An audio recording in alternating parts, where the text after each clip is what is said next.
Bom dia a todos, sejam bem-vindos nessa manhã tão gostosa que Deus criou para que nós pudéssemos estar aqui juntos e louvá-lo e adorá-lo. Algumas semanas atrás eu estava lá na minha cidade natal, São José dos Campos, e tive a oportunidade de almoçar com um casal muito querido para mim, um casal de cristãos, irmãos na fé, o Marco Antônio e a Vitória e seus dois lindos filhos. E aí eu convidei-os para virem conosco aqui, eles vieram nos visitar.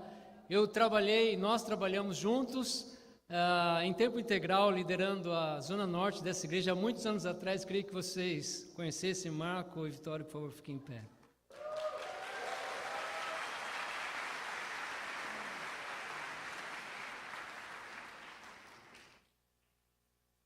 Não sei se você, quando dorme, costuma sonhar.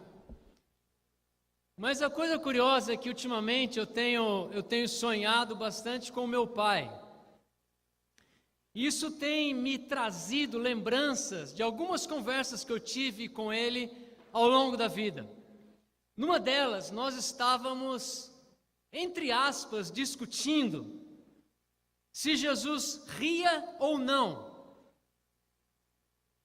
E, na opinião do meu pai, Jesus era uma pessoa muito séria, taciturna, austera, e o meu argumento era que se Jesus era pleno do Espírito Santo, e ele era, então impossível ele não ser uma pessoa que extravasava alegria. Eu ainda acredito hoje que Jesus foi, enquanto passou por esse planeta, uma pessoa alegre, uma pessoa divertida,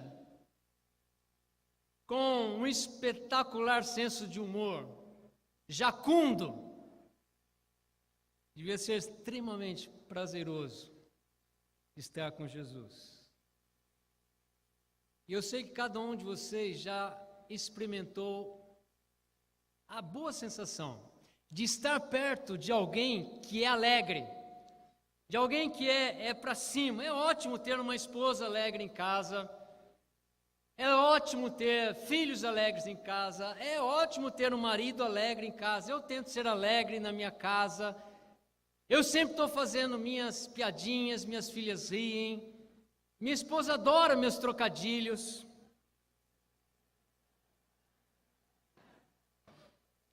Eu estava preparando essa pregação sentado no sofá lá da sala no sábado à noite, ou sexta noite, e eu vi na cozinha, minhas filhas estavam preparando um jantar japonês, nós íamos ter um tempo em família, elas estavam lá fazendo rossomaki, e uma delas dançando na cozinha. Eu falei, que legal a gente ter pessoas alegres perto da gente. Só que, assim como você e eu, nós já descobrimos que nem sempre é assim.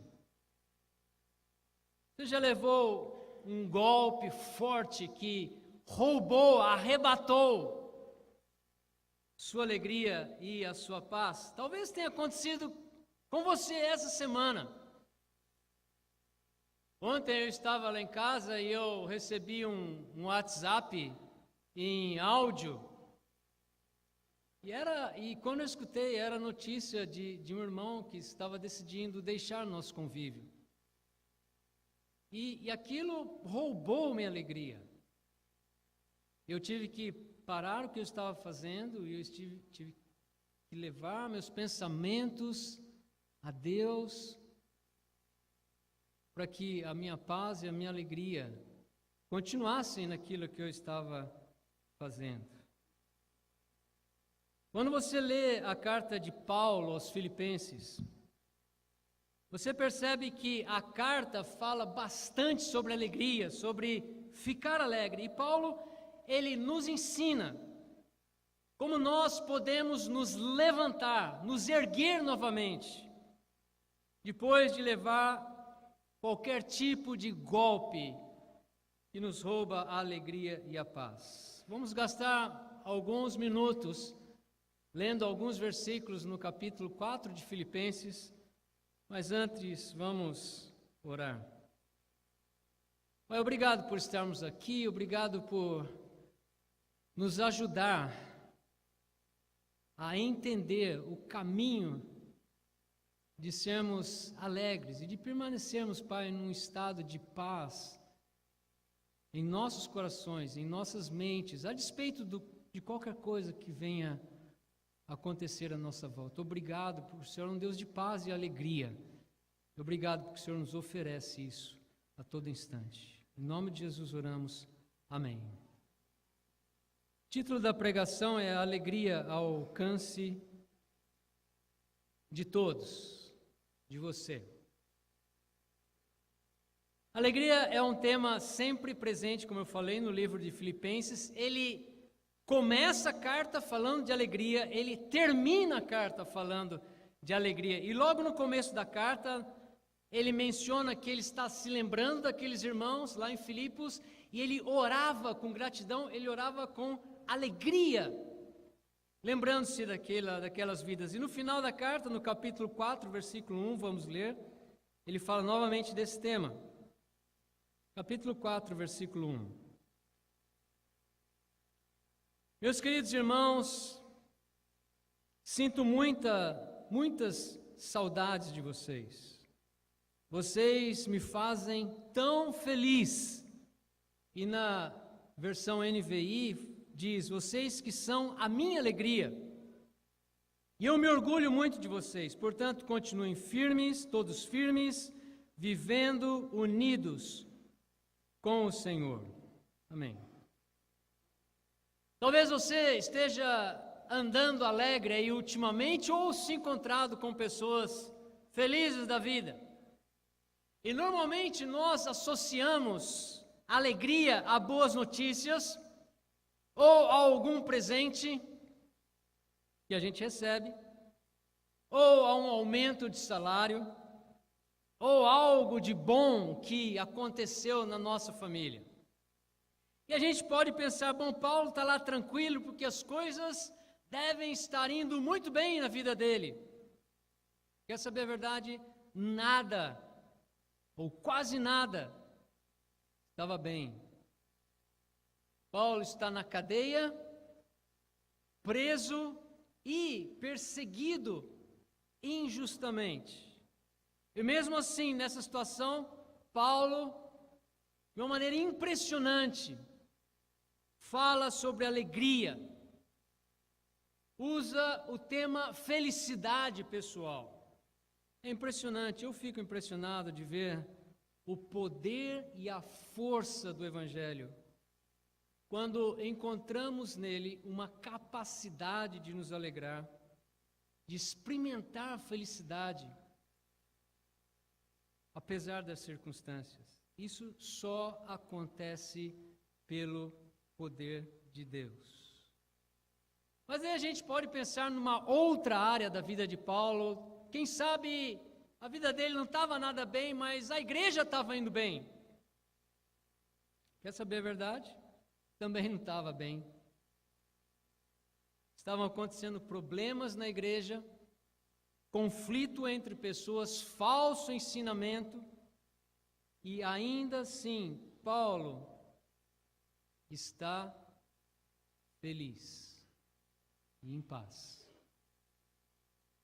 Tem muita gente que fica alegre ou força uma alegria que não é real, só para escapar da realidade, só para não pensar, não enfrentar o problema. Muitas pessoas agem assim, mas no caso de Paulo, não é escapismo. Não é uma maneira que ele usa de fugir da realidade, porque a gente percebe lendo a carta que ele tem toda a consciência da sua situação pessoal e dos problemas que aconteciam na igreja.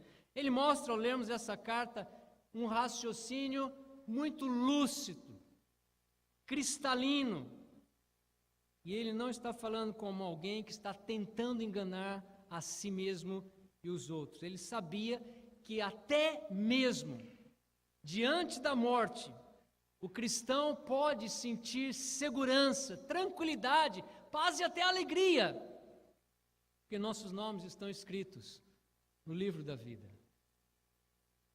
E a alegria e a felicidade de Paulo tinha razão de ser e era fundamentada na sua fé em Deus. Por quê?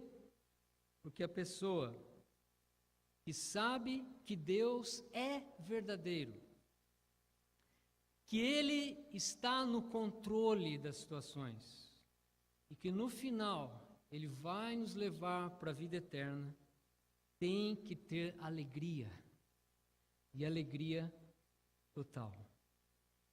E no versículo 2 e 3 nós vemos um dos problemas que Paulo estava enfrentando naquela igreja. Vamos ler.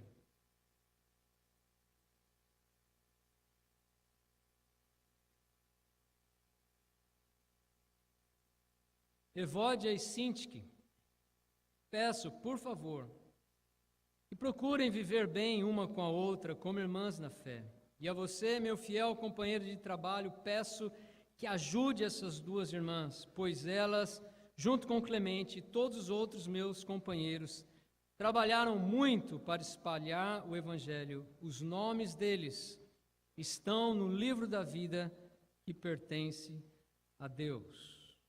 Duas irmãs na fé, dentro da mesma igreja, estavam se desentendendo.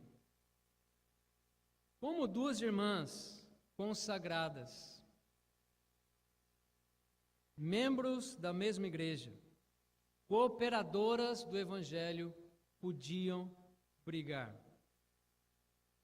Eu acredito que nós temos que ter uma visão realista das pessoas e de nós mesmos, para que nós não excedamos no uso da graça ou da justiça. E a Bíblia, ela ensina o contrário do que muitas pessoas pensam ou imaginam que nós somos como cristãos dentro da igreja. A Bíblia ensina que, apesar de sermos salvos, os cristãos ainda são marcados pela humanidade.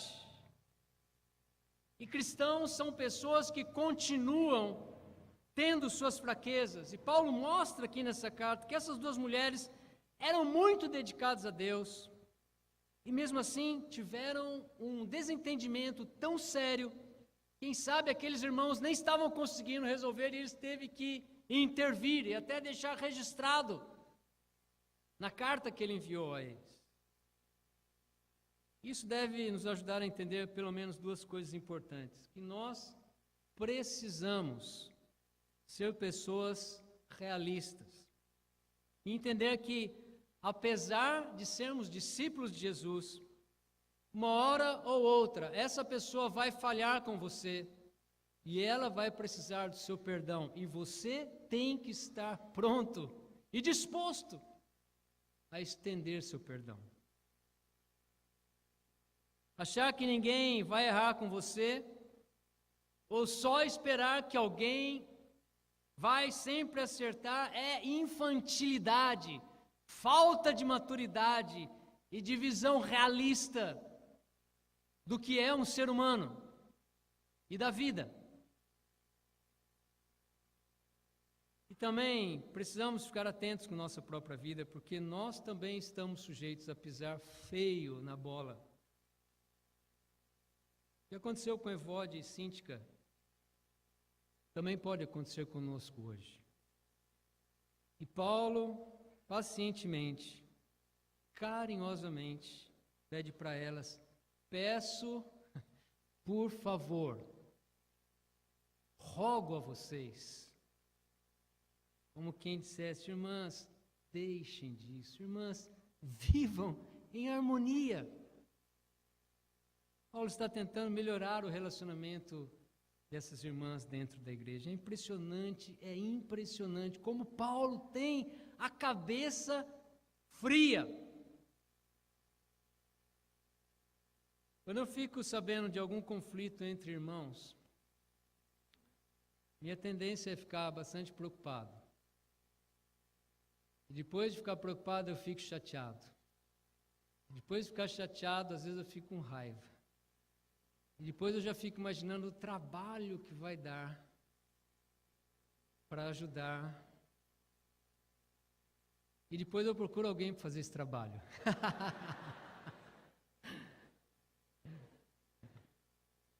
Mas Paulo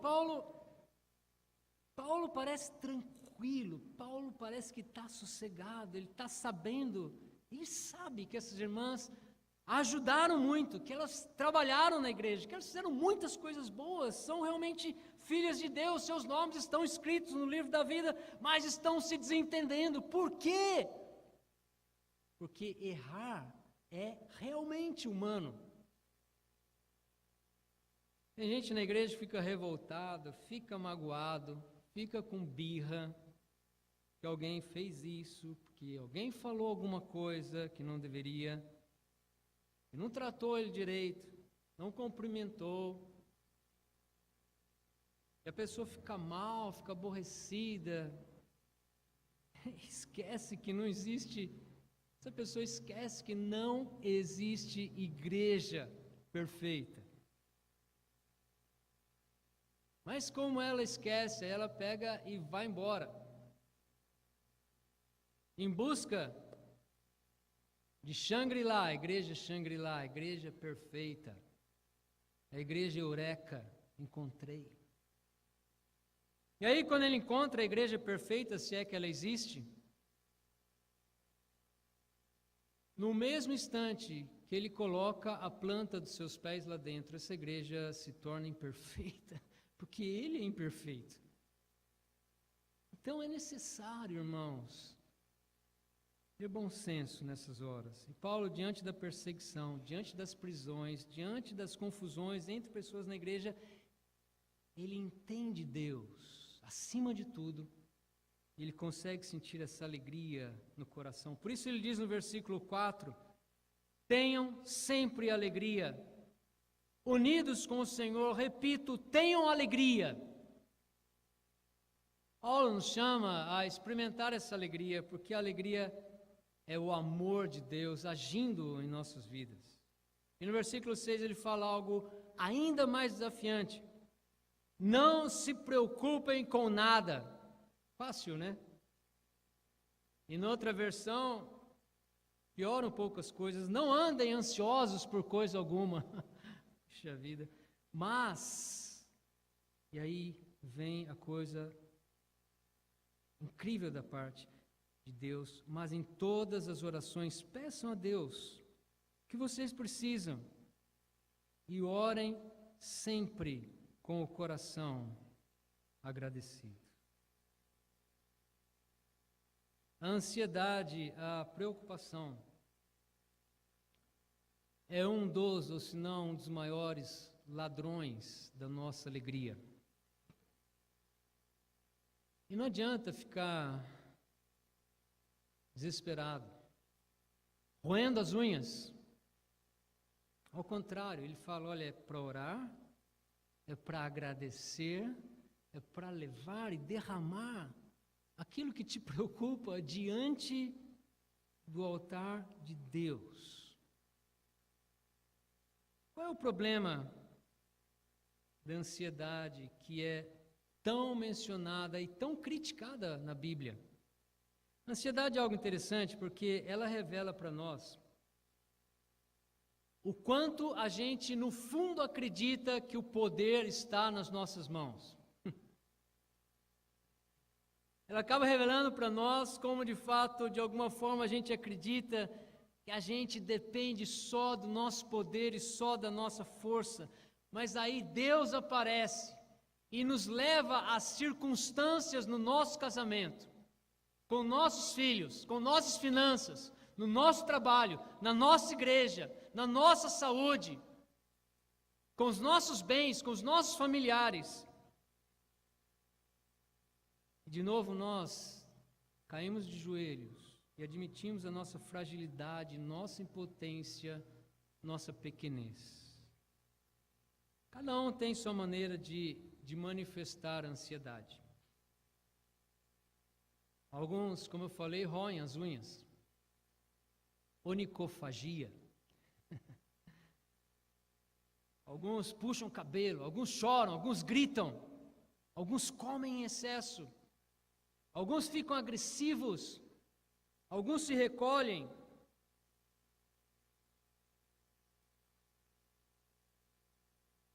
Alguns tratam mal pessoas e só piora a situação. Se a gente parar para pensar, a ansiedade que nós sentimos, ela tem um quê de irracionalidade. A gente acredita que nossa onipotência, entre aspas, e quando é provado para nós, por meio dessas circunstâncias que eu acabei de falar, que nós não somos tudo isso, que nós não somos todos poderosos, aí nós entramos numa espécie de curto-circuito psicológico. Entramos em parafuso, que o problema revela quão limitado nós somos e quão frágeis nós somos diante da vida. Mas a Bíblia cansa de facilitar esse entendimento para nós. E ela já nos adianta que todos nós vamos ficar ansiosos. Mas ela dá a solução. É ir até a presença de Deus, com o coração grato, colocar diante dEle e confiar. A vida traz consigo muitas situações difíceis e às vezes muito dolorosas, é verdade. A possibilidade de perder o emprego nos preocupa. A possibilidade de não conseguir o emprego nos preocupa. A dúvida se vamos conseguir colocar e manter nossos filhos no caminho de Deus nos preocupa muito.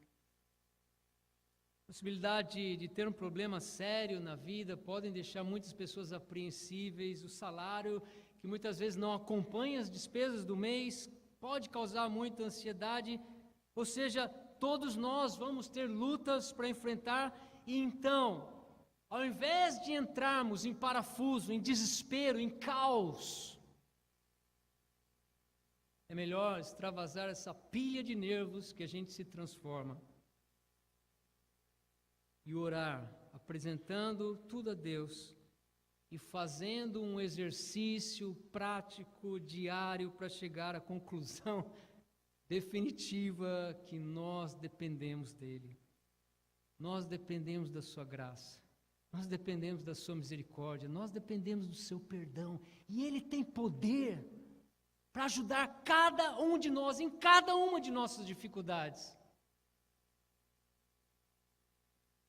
É muito interessante, se você ler o Novo Testamento com bastante atenção, você vai perceber que em relação ao caráter humano, o Novo Testamento fala muito, em primeiro lugar, sobre amor. Em segundo lugar, ele fala sobre humildade. Em terceiro lugar, ele fala sobre confiança em Deus. E quando ele fala no versículo 6, não se preocupem com nada, isso não quer dizer que Deus está nos dando autorização para sermos irresponsáveis. Ele está falando é que nossa preocupação não deve ser maior do que a nossa confiança em Deus.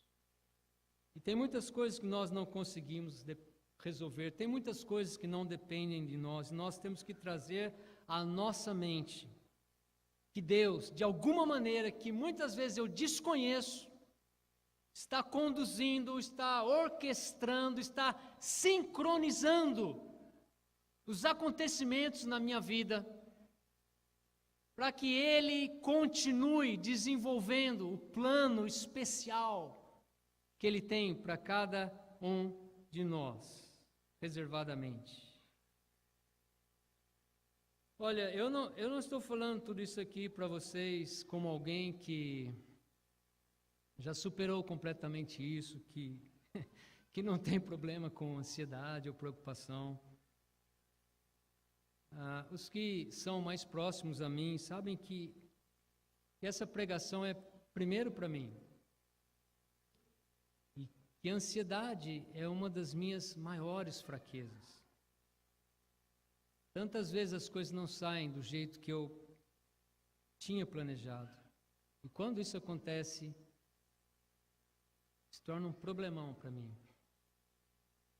Alguns lidam facilmente com imprevistos. Eu não tenho essa facilidade. E dependendo da situação, meu coração começa a bater mais forte, minhas pupilas dilatam, eu começo a procurar uma rota de fuga ou um plano B. Mas e se o plano de Deus para a minha vida, por exemplo, for que eu tenho uma gripe forte quando eu tiver para ir a um compromisso importantíssimo? E se o plano de Deus for que o ônibus passe 1 minuto antes de eu chegar no ponto, quando eu já estou atrasado? E se o plano de Deus for que eu tenha algum problema na minha mão que me afaste do trabalho? E se o plano de Deus for diferente do meu e do seu? Eu vou ficar ansioso, eu vou ter um ataque de fúria, ou eu vou decidir que Deus está no controle absoluto da minha vida? Queria fazer uma pergunta para você. Como é que você tem reagido quando algo deixa você bastante preocupado? Como é que você reage? Cada um reage de uma forma diferente, não é? Alguns dormem mais. Outros não dormem. E assim por diante. Mas como você reage? Ansiedade ou confiança em Deus? A escolha sempre é nossa. E às vezes você vai tentar acalmar alguém que está ansioso. Aconteceu comigo algumas semanas atrás. Eu fui tentar acalmar um irmão que estava ansioso. E eu falei uma frase inédita, clássica. Falei: olha, você precisa confiar em Deus.